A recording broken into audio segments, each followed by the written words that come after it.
Good. I guess we are rolling, I expect. So, good afternoon, everyone, and welcome to this presentation by MT Højgaard, which is presented today by CFO Rasmus Untit. Rasmus has been CFO for the past year or so, but has been with MT Højgaard for the past 9 to 10 years, so he's very knowledgeable with the company. And Rasmus has been instrumental in some of the major restructuring efforts that we have witnessed this year, and which is creating a whole new path for MT Højgaard going forward. So with these introductory remarks, I will leave the word to you, Rasmus. Thank you, Pete. Thank you. Hello. Thank you for joining the presentation. My name is, as Peter said, Rasmus Untit, and I'm the CFO of MT Højgaard Holding. I'll kick off today's presentation with a high-level introduction to our investment case and an overview of the strategic transformations we are going through to emerge as an industry-leading player in the Danish construction industry.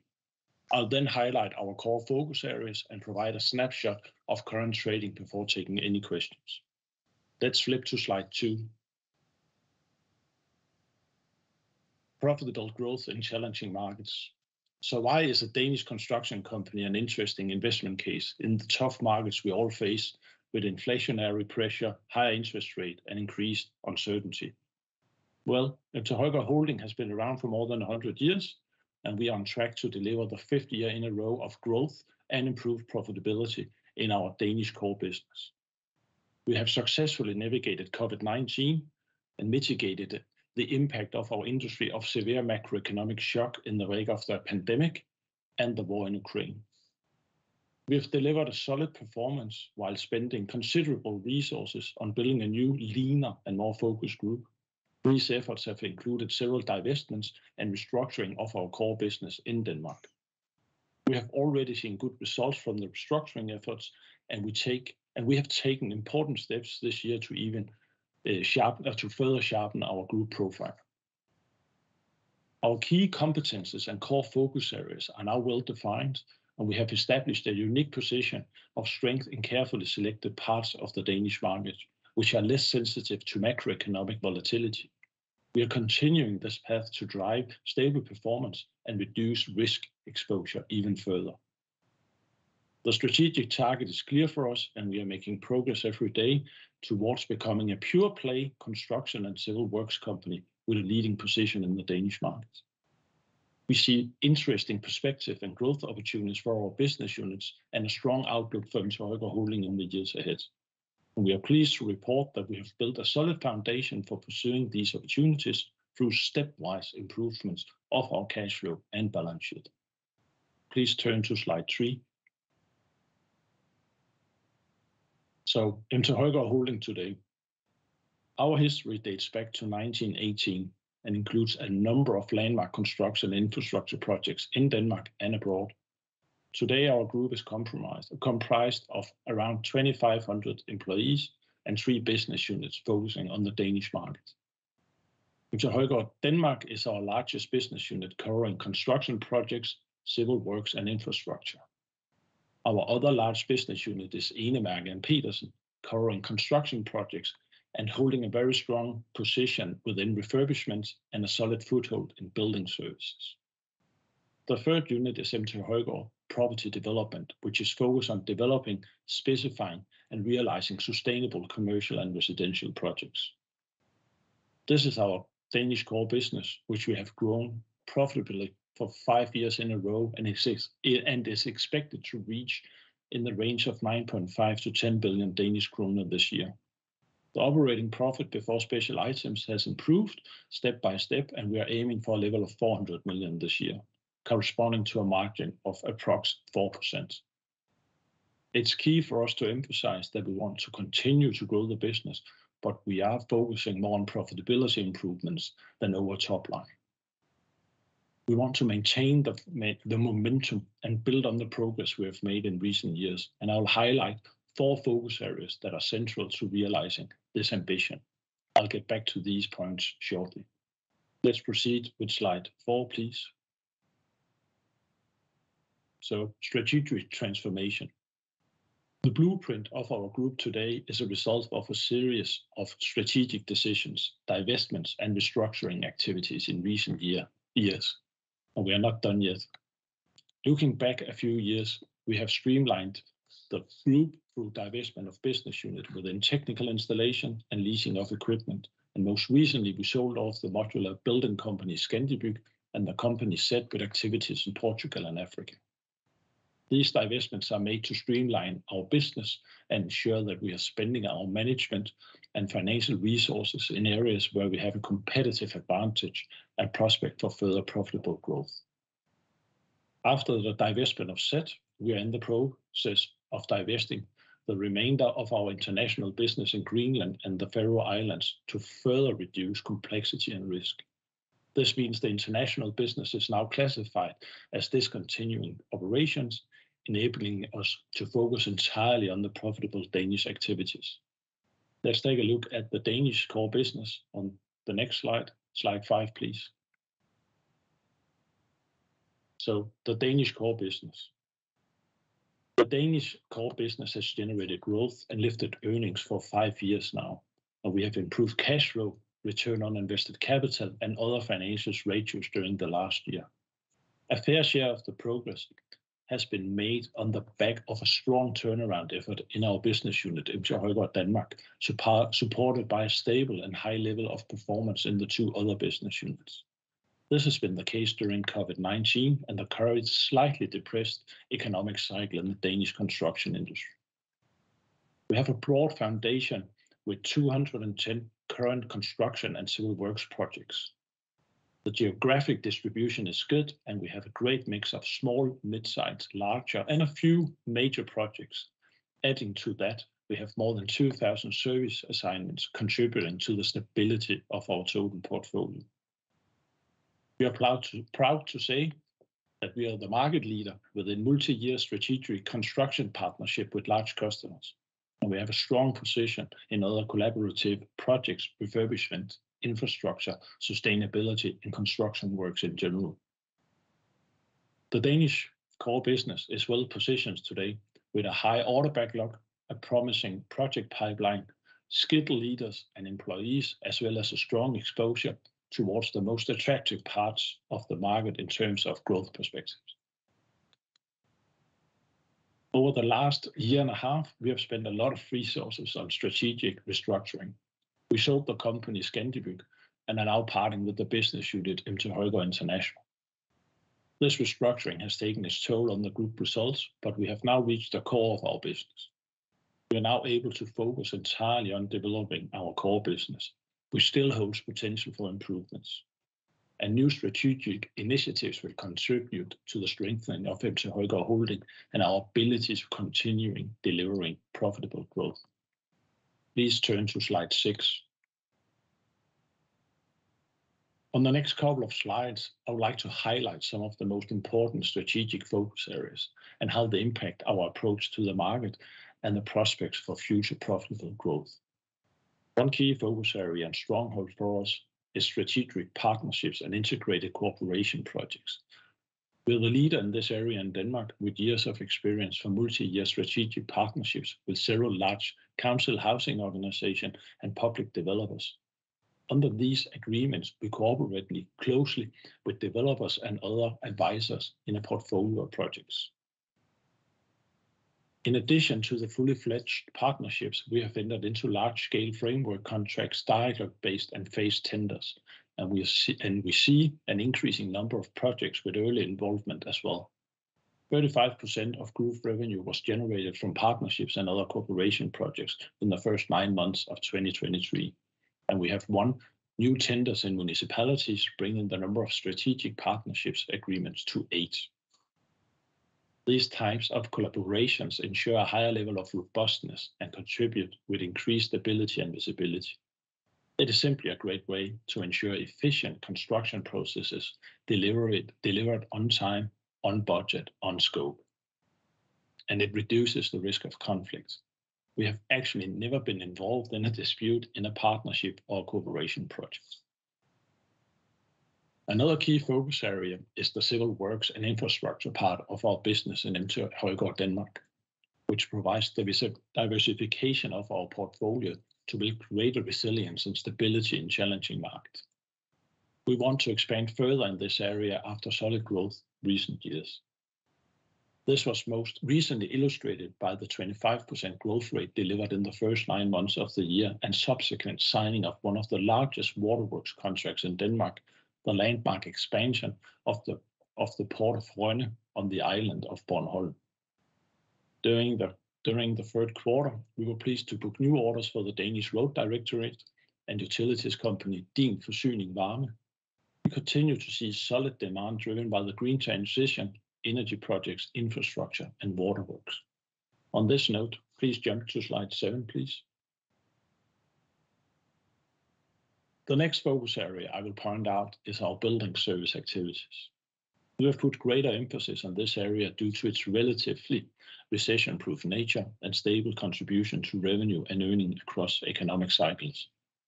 We have expanded Inga Petersen's capabilities and footprint within building services with the addition of the company Raust. And MT Højgaard Denmark is taking on more service assignments today as well.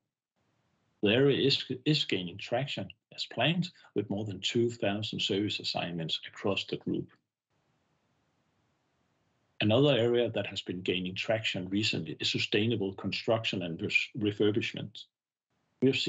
We have been a front runner in this space for years and are now seeing increasing demand for know-how about recycling, waste reduction, materials, and flexible construction, among other things. The number of sustainability certified projects has increased steadily for years and reached 38 in 2022.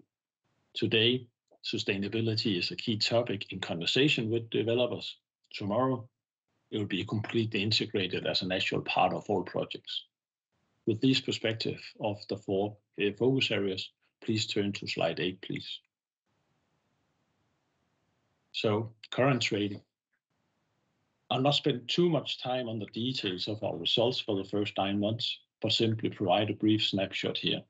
Please note that these reported figures are significantly impacted by the international business, which has since been reclassified as discontinued operation. Group revenue grew 23% to 7.5 billion Danish kroner, based on strong development in the 2 main units in Denmark. We saw a decrease in operating profit to 95 million Danish kroner, solely caused by a sizable operating loss of 185 million Danish kroner in the international business, which has since been subject to a significant value adjustment, put up for sale and excluded from the accounts. Disregarding the impact from the international, which we are phasing out, profits grew. Looking at the continuing core business, it is key to note that MT Højgaard Denmark delivered 36% growth and largely doubled its operating profit to 178 million Danish kroner in the period. Inga Petersen grew revenue by 12% and earnings by 8% to 118 million Danish kroner. The property development unit lifted revenue slightly and reported a positive result. It is worth noting that this unit typically delivers value and earnings in Q4, which is unfortunately also expected to be the case this year. Overall, the Danish core business delivered strong performance with high growth and a significant improvement of earnings on the back of higher revenue, better margins, and lower capacity cost. Let's jump to slide 9, please. Cash flow and balance sheet. Even with the negative impact of the international business, we improved several financial ratios. We reduced the group's net working capital by 489 million Danish kroner because we are improving our ability to collect cash and face our projects to quickly receive payments for our work. In the Danish core business, we reduced working capital by 506 million. We also improved cash flow from operations from 18 million to 426 million Danish kroner. And the Danish core business actually outperformed this with an increase of 557 million. Return on invested capital declined by 0.8 percentage points to 17.6% because of the loss in the international business. But for the core Danish business, we delivered a 29% point improvement on ROIC. Finally, we reduced the group's net interest-bearing debt by more than 500 million to 221 million Danish kroner. This improvement was driven mainly by an increase in cash in hand. This high-level overview of cash flow and balance sheet improvements underlines that we are making significant progress and creating greater financial headroom. The figures for the Danish core business show the great potential once the international business has been phased out. Turn to slide 10, please. So, strong and increasing order book. Looking ahead, we see a really strong order book, which grew by 16% year on year to 14.3 billion Danish kroner at the end of September. The order book is comprised of firm and conditional orders. In addition to this, we have orders with roughly 400 million, which have been awarded but not yet contracted. And we also have future activities with an estimated value of 5.2 billion within the construction partnerships mentioned before. Finally, the joint venture category contributes with a value of 1.1 billion Danish kroner. When we add up the numbers and unconditional orders with the other categories just mentioned, our potential order portfolio exceeds 21 billion Danish kroner. This forms a very solid foundation for our activities in the coming 2 to 3 years, enabling us to plan and optimize our resource allocation. We are less vulnerable to fluctuations in the market, and we have a good outset for continued stable, profitable growth. Please go to slide 11, please. So, the share. Before I end this presentation, I just wanted to share a few points about Højgaard Holding share. We are listed on Nasdaq Copenhagen and have roughly 2,800 shareholders and a market cap of around 900 million Danish kroner. In addition to ABG, the share is followed by independent equity analysts at SEB and Danske Bank. Our major shareholders include various entities and private individuals associated with the two original owner companies. In addition, several Danish institutional investors are representing in our ownership along with retail investors. Free float is around 43%. We are focused on creating value for our shareholders based on the restructuring efforts outlined today and through continued improvements of the core business. We are confident that these initiatives and the continued strong performance in Denmark will unveil in the value of our group and enable us to distribute excess capital to our owners in the coming years. It's our main priority to resume dividend payment as soon as possible. With these words, I look forward to taking any questions or any follow-up questions after this session. So please feel free to reach out now. Please turn to slide 12. Thank you, Rasmus. And maybe I should kick off with a few. We could focus on the short term, or we could focus on the long term. Short term is a bit outside of your control, as you have the external factors going on. So let's start sort of with the long term.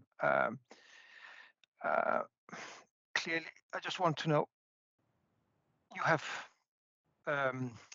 disposed or on the process of disposing some, legacy businesses which are, have had have some kind of emotional value impact / etc. for the group. On the other hand,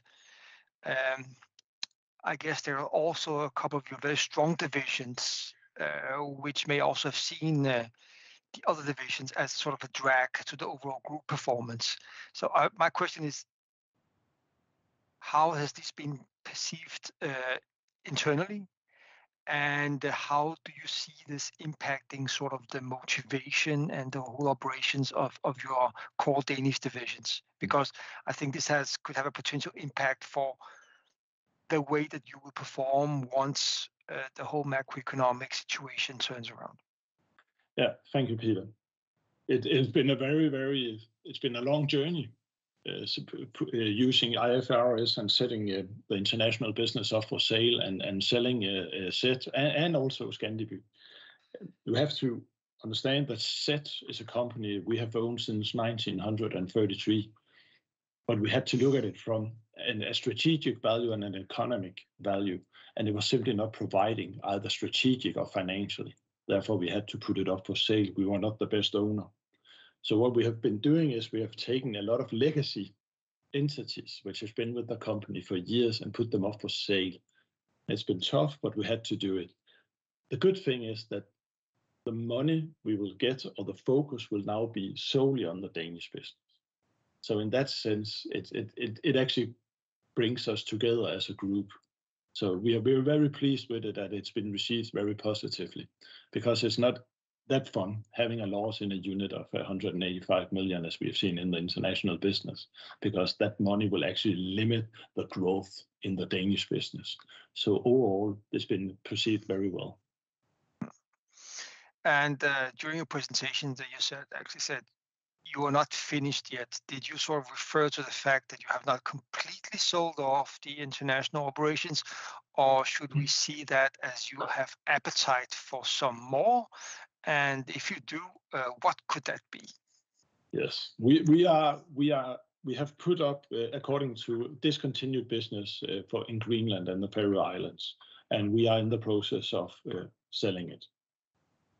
We are not buying any more international companies. We are now focusing on the Danish core business, but we are looking into our value chain. How can we strengthen it? We are looking into the green transition in Denmark. We are very focused on the infrastructure part in Denmark, which we see as a very, very solid area, and it balances us very well out towards our construction part. So we are looking in, but I can't say what we are looking at, but I can tell you that we are looking.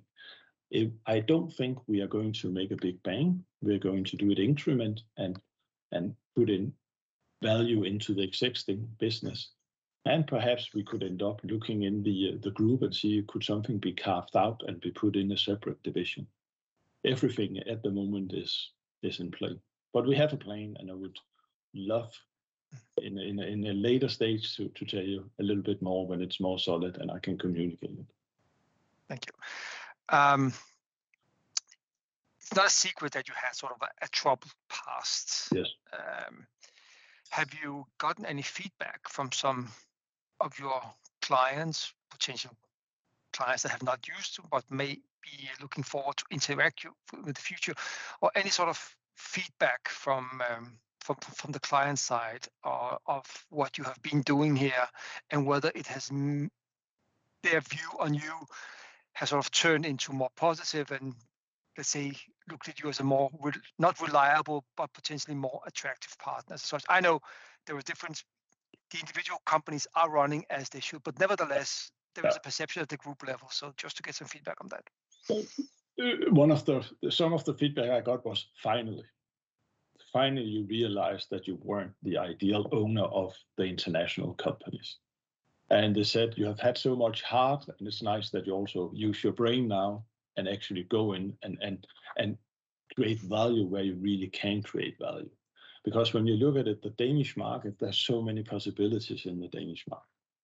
We still have possibilities to grow in the Danish market. We see a lot of opportunities in the Danish market. So why should we go abroad and focus on those areas?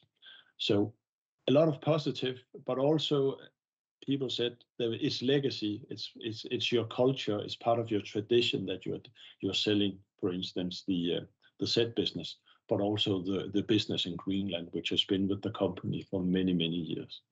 So, but overall, positive feedback, because they see us now as less risk. The business is more. It's easier to comprehend the business. What are we and what are we not? So in that sense, it's been good. Okay. So looking at the same more near-term conditions, your order intake in Q3 was slightly weaker than we had anticipated, and you made a specific comment that you've seen some orders being phased from Q3 to Q4 and also into 2024. So just your view or your comments at this point in time on sort of how you view things, and also if there are any particular, I mean, we know there are particular features in the Danish market. For instance, there is a big pharmaceutical company which is spending a lot of money. You've had some orders from those before. You mentioned the whole energy transition, renovation, etc., which is also having a high activity in Denmark. In addition to your very strong order book, how do you see the prospects for 24 and any risk to the order book or order intake at this point in time? So just trying to get the whole picture of 2024. Yeah, we had a decrease in our order intake in the third quarter, but compared to last year, we were at approximately 7.9 billion year to date, and last year we were 7.8. So we are still at a high level.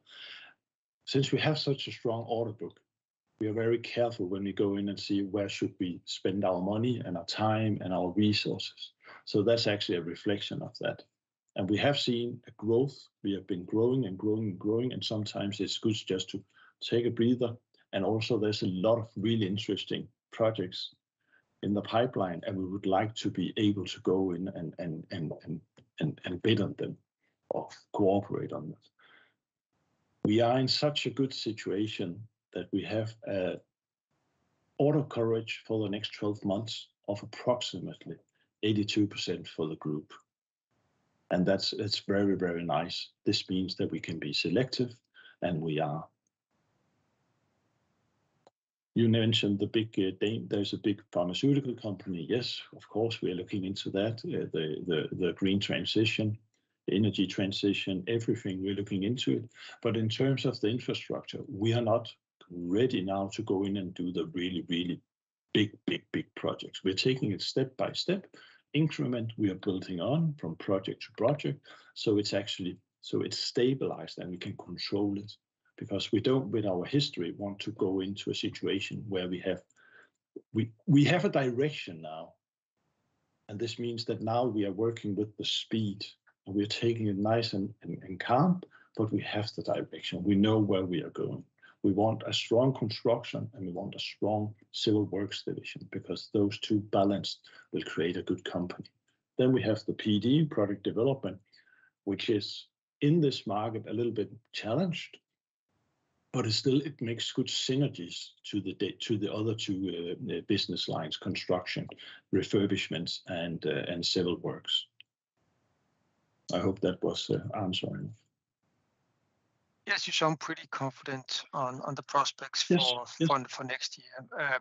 And I guess one of the other uncertainties is sort of the whole sale process. I know it's very early days. You just announced the process and we spoke about this not that long ago after your Q3, but any developments on that, and any sort of timelines that you can share at this point in time, etc. I have been giving out my number, and people have been calling me without I gave them my number, and that's a positive sign.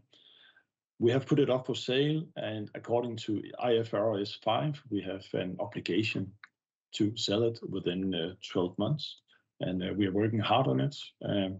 That's all I can say right now in respect of anything, any process. So, but we are working hard on it.